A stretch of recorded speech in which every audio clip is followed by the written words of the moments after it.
Hey buddies, welcome back to my another vlog. তোমরা সবাই কেমন আছো? আমি ভালো আছি। 12 মাসে বাঙালির যদি 13 পার্বণও হয়ে থাকে, প্রতি মাসে মাসে একটা করে উৎসব থাকলেও বাঙালির কাছে না একটা মাস কমতি পড়ে যায়। তো যেদিন ব্লগটা বানিয়েছিলাম, মানে ক্লিপসগুলো নিয়েছিলাম, সেদিন ছিল বৈশাখী সংক্রান্তি। ভাতটা আমি বসিয়েছিলাম কারণ সেদিন ছিল আমার কলেজ, আর মা আর ঠাকুমা মিলে ঠাকুর ঘর পরিষ্কার করছিল, কারণ সেদিন ঠাকুরের কাছে ভোগ লাগানো হয়ে থাকে। তো আমি তো অ্যাটেন্ড করতে পারিনি, তো যতটুকু পেরেছি তোমাদের সাথে শেয়ার করেছি।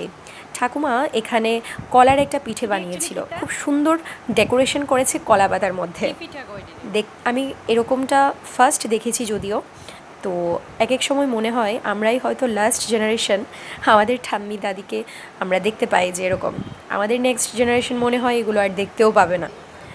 তো তারপর কলেজ থেকে এসে দেখি মা বানাচ্ছিল কলার পিঠে, যদিও এটা তেল দিয়ে করা হয়। বৈশাখী সংক্রান্তির আরেকটা মজার ব্যাপার হলো সন্ধেবেলায় আমের ভর্তা বানানো, যদিও সেটা আমাদের বাড়িতে করা হয়নি। কলা দিয়ে